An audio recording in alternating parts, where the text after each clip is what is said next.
عالم اسلام میں امامت کا تصور ہے اور کسی حد تک اہل سنت ان 12 اماموں کو اپنا امام مانتے ہیں، مگر وہ کہتے ہیں کہ جن معنوں میں تشیع امام مانتے ہیں ان معنوں یعنی معصوم سمجھنا، اللہ کے رسول اور انبیاء منصوص من اللہ سمجھنا. منصوص من اللہ اور معصوم کی جو حیثیت ہے اس کو ماننا کیوں ضروری ہے؟ دیکھیں سب سے بڑی بات یہ معصوم کا نہیں ہے، سب سے بڑا ہے منصوص من اللہ، کہ اللہ نے چنا ہے. اللہ نے چنا تو معصوم ہے. اللہ نے سارے انبیاء معصوم چنے ہیں تو یہ کوئی معصوم نہیں ہوں گے. عصمت تو میں قرآن سے آپ کو رسول خدا صلی اللہ علیہ وسلم فرما رہے ہیں، وَمَن يُطِعِ اللہ کو کہہ رہا ہے قرآن کریم میں، وَمَن يُطِعِ الرَّسُولَ فَقَدْ أَطَاعَ اللَّهَ، جس نے رسول کی اطاعت کی اس نے اللہ کی اطاعت کی. اس کا مطلب ہے رسول خدا کوئی حکم اللہ کے حکم کے خلاف نہیں دے سکتے، نہیں دیں گے. معصوم ہیں، اگر معصوم نہیں ہیں تو یہ آیت غلط ہے، علیہ باللہ. اللہ وَمَن يُطِعِ الرَّسُولَ فَقَدْ أَطَاعَ اللَّهَ، جس نے رسول کی اطاعت کی اس نے اللہ کی اطاعت کی. اللہ کبھی خطا نہیں کر سکتا، غلطی نہیں کر سکتا، گناہ نہیں کر سکتا. ایسے ہی کبھی بھی رسول میرا خطا نہیں کر سکتا. تبھی تو عین اطاعت ہے رسول کی اطاعت، اللہ کی اطاعت ہے. بالکل صحیح. ٹھیک ہے، تو ہمارا یہ عقیدہ ہے کہ ان کی جگہ پہ آنے والا بھی ویسے ہی ہونا چاہیے، وَإِلَّا ان کی جگہ پہ نہیں آ سکتا. تو عصمت تو دیکھیے بہت ہے. ان آیت تطہیر ہے، 10 آیات سے میں ثابت کروں خود. یا یہ رسول بلغ ما انزل الیک من ربک وَإِن لم تفعل فما بلغت رسالتہ. یہ سورہ بقرہ کی آیت نمبر 124 ہے کہ اللہ سبحانہ وتعالی جناب ابراہیم علیہ السلام سے فرما رہا ہے کہ انی جاعلک للناس اماما قال ومن ذریتی قال لا ینال عہد الظالمین. ظالمین تک پہنچ ہی نہیں سکتا اللہ کا عہدہ. یہ اللہ کا عہدہ، یہ جو ہم کہتے ہیں خلافت یا امامت، اہل سنت کہتے ہیں خلافت، ہم کہتے ہیں امامت. آیا یہ قرآنی کانسیپٹ ہے یا یہ قرآن سے باہر کا کانسیپٹ ہے؟ قرآنی کانسیپٹ. اگر قرآنی کانسیپٹ ہے تو قرآن میں تو اللہ بتا رہا ہے انی جاعلک للناس اماما، انی جاعل فی الارض خلیفہ. میں انا انزلناہ فی الارض، ہم نے قرآن نازل کیا. یہاں لگا نہیں انی، میں خلیفہ بنا رہا ہوں. تو قرآن کریم میں تو خلیفہ اللہ بنا رہا ہے، قرآن کریم میں تو امام اللہ بنا رہا ہے.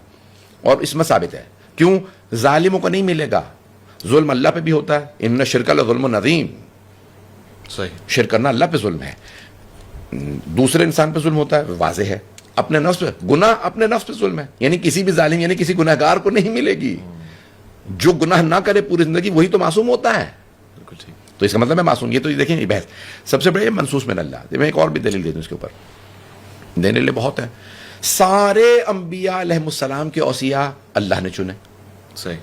آدم یہ آپ کا وصی ہے، یہ آپ کا جانشین ہے. اب آپ اسے خلیفہ کہہ لیں، امام کہہ لیں، نبی جو بھی کہہ لیں. حضرت آدم علیہ السلام سے کہا یہ آپ کا، حضرت نوح علیہ السلام سے کہا یہ آپ کا جانشین، ابراہیم یہ آپ کا جانشین، اسماعیل یہ آپ کے جانشین، اسحاق یہ آپ کے جانشین، یعقوب یہ آپ کا جانشین. سارے انبیاء کے اللہ نے چنے. قرآن کریم کی آیت ہے وَلَن تَجِدُوا فِي سُنَّتِ اللَّهِ تَبْدِيلًا، تم اللہ کی روش میں کبھی تبدیلی نہیں پاؤ گے. جب اللہ کی روش میں کبھی تبدیلی نہیں آئے گی تو پھر یہاں پہ استثناء کیوں ہو گیا؟ رسول خدا کے اوصیاء اللہ نے امت پہ کی چھوڑ دیے. اللہ ہی چنے گا، منصوص من اللہ ہے. شیعہ عقیدہ یہ ہے کہ جب سارے انبیاء علیہ السلام کے جانشین اللہ نے چنے تو رسول خدا کے جانشین بھی اللہ چنے گا. امت کو کوئی حق نہیں ہے، اللہ نے چنے. جب سب کے 12 تھے تو رسول خدا کے بھی 12. وَبَعَثْنَا مِنْهُمْ 12 نقیبا، 5واں سورہ 12ویں آیت سورہ مائدہ کے اندر آیت ہے کہ ہم نے بنی اسرائیل میں 12 نقیب بھیجے. جناب موسیٰ کے 12، حضرت عیسیٰ کے 12 حواری. میں کیمبرج یونیورسٹی میں کورس پہ گیا ہوا تھا، وہاں پہ سارے یہودی عیسائی سب، یعنی جو انہوں نے 7 یہودی بلائے تھے ادیان، ان کے سب سے بڑے جو کہہ لیں کہ اسکالرز، ریبائز، اور ان کے اور 7 تھے عیسائی، 7 مسلمان. مسلمانوں میں صرف ایک شیعہ میں تھا. تو ان کا کہ ہمیں کوئی کامن چیز مل سکتی، سب خاموش بیٹھے تھے. میں نے ہاتھ کھڑا کیا، میں نے کہا ہاں ایک چیز ہم سب میں کامن ہے. میں نے کہا 12. کیا مطلب؟ میں نے کہا 12 آپ لوگ 12 کو کہیں گے ہاں آپ لوگ بھی 12 کو مانتے ہیں. میں نے کہا عیسائی بھی 12 کو مانتے ہیں، یہودی بھی مانتے ہیں، سارے ادیان میں 12 ہیں.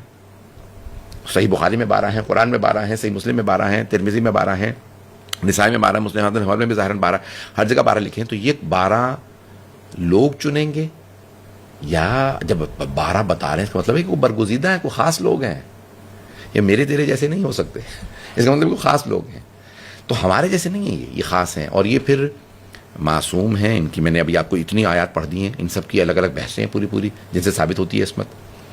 اور سب سے بڑی بات ہے کہ ان کو اللہ چنے گا. اور رسول خدا فرما رہے ہیں انی تارک فیکم الثقلین، میں تمہارے درمیان 2 گنا قدر چیزیں چھوڑے جا رہا ہوں، کتاب اللہ و اطاعت اہل بیت.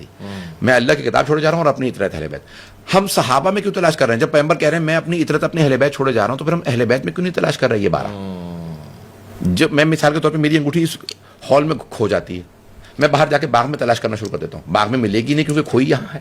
تلاش یہیں کرنی پڑے گی. تو ہم نے جب 12 تلاش کرنے تو ہمیں اہل بیت ہی میں تلاش کرنے چاہیے, کیونکہ پیغمبر فرما رہے ہیں کہ میں صحابہ نہیں, میں قرآن اور اپنے اہل بیت چھوڑے جا رہا ہوں.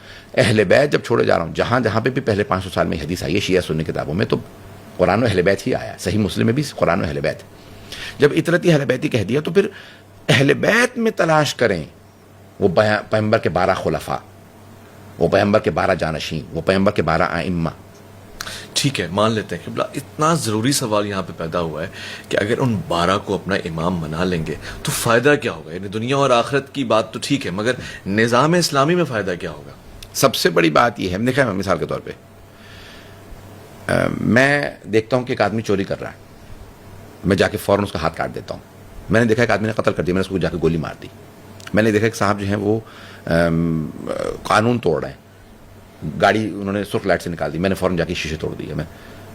آپ کہیں گے مولانا آپ رپورٹ کریں, یہ پولیس کا کام ہے, ادارے موجود ہیں, عدالت موجود ہے, عدالت کا کام ہے. ایک آپ نہ جج ہیں, نہ قاضی ہیں, نہ حکمران ہیں, نہ پولیس ہیں, نہ مقننہ ہیں, نہ کیا ہیں آپ؟ ایک عالم دین ہے. یہ تھوڑا آپ خود سڑک پہ جا کے ہر قانون نافذ کرنے لگیں گے. جس کو تنفیذ کا اللہ نے حق دیا ہے اس کو ہٹانا سب سے بڑا گناہ ہے کبیرہ میں. اللہ نے جس کو تنفیذ اسلام کے نافذ کرنے کا, تنفیذ کا حق جسے اللہ نے دیا, اسے چھیننا سب سے بڑا گناہ. کیوں؟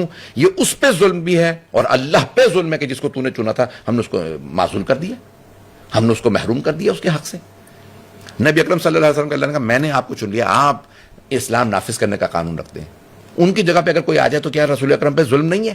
اور جو اللہ کا برگزیدہ نبی کا جانشین ہے اس کی جگہ پہ کوئی آ کہ وہ کہتی انہوں نے بھی تو آ کے ملک ہی فتح کیے, انہوں نے بھی تو آ کے ہاتھ ہی کاٹے ہیں چوروں کے, اور انہوں نے بھی تو آ کے, ارے بھائی جن کا تنفیذ کرنے کا حق ہی نہیں ہے. مگر حدیث کہہ رہی ہے کلکم رائن و کلکم مسئول عن رعیہ, تم میں سے ہر کوئی ذمہ دار ہے, ہر کوئی جواب دے, اور ہر کسی کو مبلغ اسلام بنایا. یعنی اس کا مطلب ہے ہر آدمی خلیفہ بن سکتا ہے, ہر آدمی امام بن سکتا ہے, ہر آدمی نبی بن سکتا ہے, ہر آدمی نہیں. غلط ہے یہ. ایک حدیث کی غلط انٹرپریٹیشن نہ کریں. حدیث ہے کلکم, یعنی ہر آدمی اللہ کے نزدیک جواب دہ ہے. اپنے بچوں کو خود روکوں, اپنے گھر کے اندر برائی نہ آنے دوں, سڑک پہ برائی ہو رہی ہو, لیکن نہ یعنی اس قانون کے, اس حکومت کے, اس قانون کے نافذ کرنے کا حق کسے ہے؟ اس کو انکار نہیں کیا جا سکتا, ولا پھر خلیفہ کی حیثیت ہی نہیں رہتی. اسی کو کیوں خلیفہ مانا جائے پھر؟ اس کو بھی حق نہیں ہے. آپ یہی کہہ رہے ہیں نا اجماع کے ذریعے ان کو حق مل گیا. ہم کہہ رہے ہیں اجماع کے ذریعے نہیں ملتا, اللہ کے ذریعے ملتا ہے. آپ کہہ رہے ہیں کہ یہ استخلاف کے ذریعے مل گیا.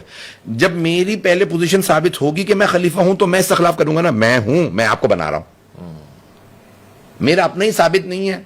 مان نہ مان میں تیرا, میں خود میں نبی ہوں, میں نے آپ کو نبی بنا دیا. او بھائی تو جب نبی ہے بھی تو اللہ بنا گا تیری جگہ پہ نبی.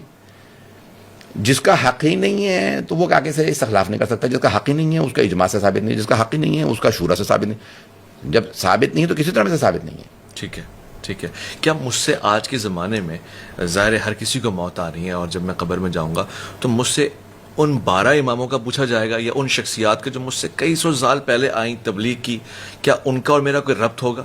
دیکھیں یہ قرآن, یہ رسول خدا صلی اللہ علیہ وسلم کی حدیث ہے. یہ جو ہے نا یوم, قرآن کریم کی آیت ہے, ظاہراً سورہ حج کی آیت ہے, یوم ندعو کل اناس بامامہم, اس دن ہم ہر آدمی کو اس کے امام کے ساتھ بلائیں گے, پکارا جائے گا.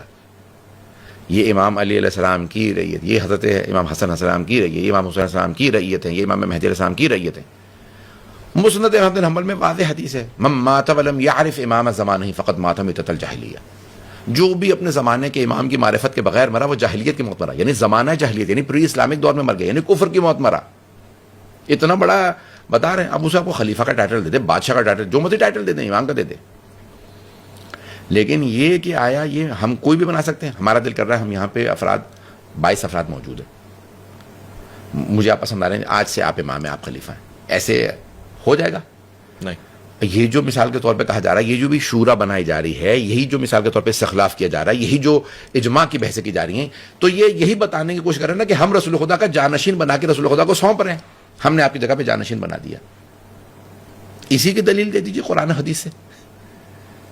ہم کہہ رہے ہیں قرآن و حدیث سے ثابت ہے اللہ نے سارے انبیاء علیہ السلام کے جانشین چنے ہیں, تو اللہ ہی رسول خدا صلی اللہ علیہ وسلم کے جانشین کو چنے گا. ٹھیک.